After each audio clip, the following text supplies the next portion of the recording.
औलाद को खुद मार रहे हैं लोग। आपने पढ़ा परसों अखबार कि 2 बच्चियों को और खुद मियाँ बीवी ने जहर खा ली, बिजली का बिल नहीं दे सके, किराए का मकान 17,500 रुपया महीना कराया था घर का, वो नहीं दे सके, गई बीती गई।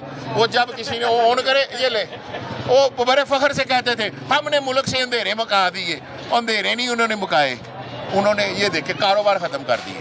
आवाम के पास पैसे ही नहीं है, आम खाएँ 200 रुपये किलो आम है, मिठाई 2500 रुपये किलो है, केक 2,000 रुपये 4,000 रुपये का पाउंड है, लाइनें लगा कर लोग ले रहे हैं। मगर वो ले रहे हैं माल रोड की दूसरी तरफ, वो ले रहे हैं हमारे जो पब्लिक सर्वेंट है, वो कहते हैं हम पब्लिक सर्वेंट हैं, और पब्लिक सर्वेंट की क्या तनख्वाह है?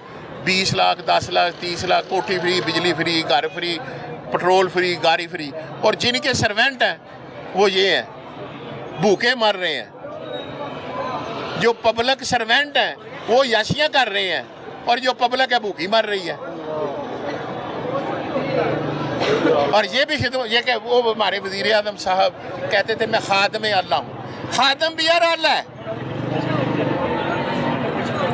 और आवाम जो है जिसको कहता था, दावा करते थे वज़ीर अल्लाह होने के, जैसे मैं खादम अल्लाह हूँ, आवाम का खादम था, आवाम रूल नहीं है, वो अल्लाह है, वो अल्लाह से अल्लाह, अल्लाह से अरफा।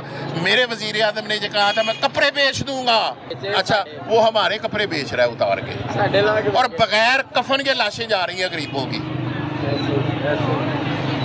बगैर कफन के लाशें जा रही हैं कब्रों में।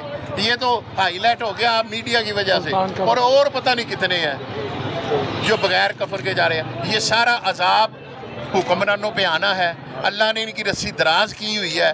अल्लाह पाक ने कहा जिनको मैं हदायत नहीं ना देना चाहता, हदायत मनजाना बल्ला होती है, अल्लाह ने इन हुक्मरानों की रस्सी दराज कर दी है। जब वो खींचेगा ना तो लग पता जाएगा। ज़रा सा तुनका लगा था, सुलाहे पकड़ कर रोते थे हमें बाहर भेज दो 10 साल के लिए। ये आवाम के लिए इन्होंने जन्नत बना दी है। आखिरी बात ये है जी, सच 13 रुपये डीजल और 13 रुपये पेट्रोल महंगा करके इन्होंने साबित कर दिया है कि जब चोर हुक्मरान होगा तो पेट्रोल डीजल महंगा होगा, साबित कर दिया। मैं नहीं कहता, खुद कहा था। और अगली बात मेरी सुने, खुदा की कसम, इन ताजरों का जीना दूभर है, ये सांस नहीं ले सकते। इनको बजाय इसके कि ये मुआश की फ़िक्र करे, ये फ़िक्र करते हैं पीरा वाला ना पकड़ ले, कारपोरेशन वाला दुकान ना सील कर दे, थानेदार आकर ये ना कहे 9:02 हो गए हैं चलो थाने, गिरेबान से पकड़ के लेके जाते हैं। ये फिक्र करते हैं 9 बजने वाले हैं, 9 बजे दुकान बंद करो, कहीं पुलिस ना पकड़ ले, कारपोरेशन वाले सीन ना कर दें, पीरा वाले गाड़ी में ना डाल लें। ये है हमारे लिए नए कानून। और अपने लिए कानून क्या है? अज़मा बुहारी साहबा कहती है मेरी 2 लाख रुपया तनख्वाह थी, गुजर नहीं होता, और एंकर को कह रही है, वो भी सामने बैठा है, क्या कहूँ उसको कह रहे बताएं 2 लाख में गुजारा होता है। और ख़ुद जब ये बजट पेश किया कहता है आवाम के लिए 8,000 रुपये महीना बहुत है, और जो 2 लाख रुपया ले रही थी वो 9 लाख रुपया कर लिया है। 2 का 9 लाख, 9 लाख झूठी खबरां ने, 1000 रुपये च गुजारा कर रहे हैं। हैं जी, 800 रुपये ते तो जोड़े पाते ने, भैन की कर रहे हो। 8 पैसा जो है ना वो सारा उनका, वो 800 रुपये बताते हैं, वो 2-3 सिफरे अगले ख़त्म कर देते हैं। घर सरकारी है, दफ्तर सरकारी है, पेट्रोल मुफ्त है, और फिर कहते हैं जहाज क्यों लिया है भाई, वो उस तरफ बॉर्डर के उस तरफ दुश्मनों ने, जिनके साथ हम रहना नहीं चाहते थे, पलीद लोग, सिख, हिंदू, उन्होंने 1100 अरब रुपए का प्लान लगाकर बिला तफरीक मुस्लिम, गैर मुस्लिम, सिख, हिंदू, ईसाई सब के लिए बिजली फ्री कर दी।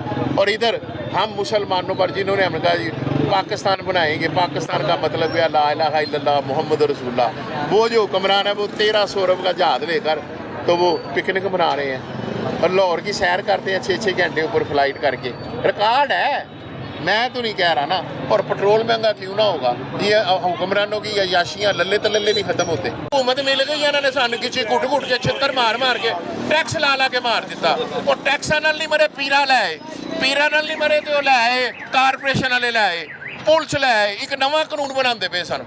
शहबाज शरीफ साहब और उनकी कहती थी जो पेट्रोल महंगा करता है वो चोर है, तो उन्होंने डेंट डाला है अवाम के मुंह पर, मुक्का मार के कि देखो अब हम आ गए हैं, यानी वो चोर आ गए हैं। IMF से कर्जा लो عوام کا خون نچوڑو، سارے پیسے اکٹھے کر لو اور لندن میں جا کر جائیداد خرید لو۔ میرے بیٹے کو 15 سال ہو گئے سویڈن میں اکنامکس میں ایم ایس سی کی ہوئی ہے، ایڈوانس اکنامکس میں ایم ایس سی کی تھی ادھر سے ایف سی کالج سے، اسکالرشپ پہ گیا ہے، ابھی تک وہ ایک برگر کی دکان اپنی نہیں بنا سکا۔ تو آپ کہتے ہیں کہ جی وہ میرے بیٹے جو انہوں نے محنت کی اور لندن میں فلیٹ خرید لی ہیں، وہ سب سے سستے جو لندن میں ہیں، سب سے سستے، سمجھے نا، ایون فیلڈ والے۔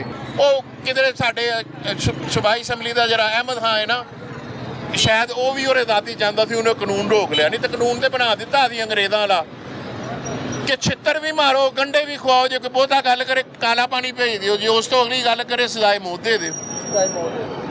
آپ کو پتہ ہے انگریزوں کے جب ہم نے آزادی مانگی تھی کیوں مانگی تھی؟ اگر چلا سکیں یہ ذرا لمبی بات ہو جائے گی آدھے منٹ کی۔ ہم نے آزادی مانگی تھی کہ ہم پر کر رہے ہیں انگریز، ہمارے ساتھ زیادتی ہوتی ہے، ہمیں پورا انصاف نہیں ملتا۔ ہم نے اس لیے آزادی لی تھی نا کہ اللہ کی زمین میں اللہ کا قانون، خدا کی قسم ہے تو اللہ کا قانون سب سے اچھا، مگر اس کے بعد سب سے اچھا قانون انگریزوں کا تھا۔ اس لاہور شہر میں آپ جا کر ریکارڈ نکال لیں، اگر اس لاہور شہر کے 12 دروازے کے اندر اگر کوئی قتل ہوا ہے نا تو اس کا مجرم پکڑا گیا ہے، اس کو یا تو سزائے موت ہوئی ہے یا عمر قید یا کالا پانی۔ یہاں پر کوئی قاتل کوئی 20 سالوں میں پھانسی نہیں ہوا، کوئی قبضہ گروپ پھانسی نہیں ہوا، کوئی ایک شخص بھی بالا قانون کے مطابق چور نہیں پکڑا گیا۔ آپ چوروں کو تھانوں میں کرسیاں ملتی ہیں، آئیں جی بیٹھے، وہ ان کے پرماننٹ گاہک ہیں، جس طرح ہمارے ساتھ پرماننٹ گاہک آئے نا کوئی تو ہم اسے کرسی میں پلاتے ہیں، پانی پلاتے ہیں، تو ان کو ہم فیسیلیٹیٹ کرتے ہیں، اپنے گاہکوں کو ویلکم کرتے ہیں نا۔ اسی طرح تھانوں میں چوروں، چکوں، بدماشوں، رساگیروں اور یہ جو چور اسمبلیوں کے ممبران ہیں ان کو فیسیلیٹیٹ کرتے ہیں وہ تھانے والے، وہ ان کے پرماننٹ گاہک ہیں۔ ہم تو درخواست لے کر جائیں ہماری ایف آئی آر درج نہیں ہوتی۔ ابھی آپ چلے جائیں ایک درخواست لے کے ویسے ہی اور جا کر تھانے میں بولیں جناب السلام علیکم میری موٹر سائیکل چوری ہو جائے گی، اور کہ پہلے 10 موٹر سائیکل لیتی کتوں سی نہ کہ کاپی لے گیا پہلے رجسٹریشن دی۔ جب سب آپ قانون پورے کر دیں گے نا پھر وہ کوئی سفارش ڈھونڈے گا کہ یار اس سڑک کے اس کونے کے بدلے سامنے لے جائیں دوسرے تھانے کے علاقے میں۔ لاش پڑی ہو نا کسی کی تو جنہوں نے انصاف دینا نا وہ لاش اٹھا کر دوسرے علاقے کی دودھ میں ڈال آتے ہیں۔ یہ ہے ہمارا ملک۔ یہ جب آئے تھے نا ملک میں، جب یہ وارث نہیں تھے، یہ جب وارث نہاری والے نہیں نہ تھے، یہ جو آئے ہیں نہاری اور پائے کھانے والے، جب یہ ہمارے پاس نہیں نہ تھے 85 میں، وہ اپنا نفع میں تھا؟ بتائیں ہاں نہ کرتے جائیں۔ پی آئی اے میں نفع میں تھا، ایریگیشن جو تھا اچھا چل رہا تھا، اسٹیل مل نفع میں تھی، ایسے ہی ہے ٹھیک ہے۔ اب اور پی آئی اے نفع میں، ریلوے نفع میں تھا، ریلوے نفع میں تھا، لیکن میٹرو نہیں تھا۔ اچھا میں بتاتا ہوں، میٹرو اس لیے نہیں تھا کہ اس وقت چور حکمران نہیں تھے کمیشن کھانے والے۔ خدا کی قسم ایسے لیڈر واقعی نہیں ملیں گے جو جن لوگوں نے ووٹ دے کر حکمران بنایا تھا ان کو بار بار، اب انہوں نے ان کو ووٹ نہیں دیا مگر پھر وہی حکمران ہے، کیسے لیڈر ہے؟ دلاں چ بستے نے تین مرتبہ وزیر اعظم اس عوام نے بنایا، ہم نے مل کر اس کو وزیر اعظم بنایا، چوتھی دفعہ کہا اللہ کا واسطہ ہم آپ کو نہیں مانتے، وہ پھر حکمران بن گئے۔ کیا ان کے پاس گدر سنگھی ہے؟ پتہ ہے پہلی مرتبہ آئے تھے ان کا کیا نعرہ تھا کہ ملک میں اسلامی قانون اسلام کا نفاذ لائیں گے۔ دوسری مرتبہ آئے تھے پتہ کیا تھا ان کا؟ قرض اتارو ملک بچاؤ، قرض۔ دوسری مرتبہ تھا کالا باغ ڈیم بنائیں گے ملک بچائیں گے۔ تیسری مرتبہ بتایا تھے کیا کہہ کے؟ قرض اتارو ملک سنوارو۔ نہ کالا باغ ڈیم بنا، نہ اسلامی نظام آیا، عوام نے پیسے دیے، قرض اتارو ملک سنوارو، انہوں نے سنوار لیا، ملک سنوار دیا۔ یہ جو دولت ہے، یہ پیسہ ہے نا، یہ ازمائش ہے نا، اس نے قوم کو ازمائش میں ڈالا ہی نہیں۔ اللہ کہتا ہے نا کہ پیسہ، دولت اور اولاد ہر مسلمان کے لیے ازمائش ہے، کہا ہے نا۔ انہوں نے ایک چیز سے مکت کر دیا عوام کو، دولت والی ازمائش سے، ساری دولت نکال کر وہ لندن لے گئے، اب رہ گئی اولاد والی۔ تو اب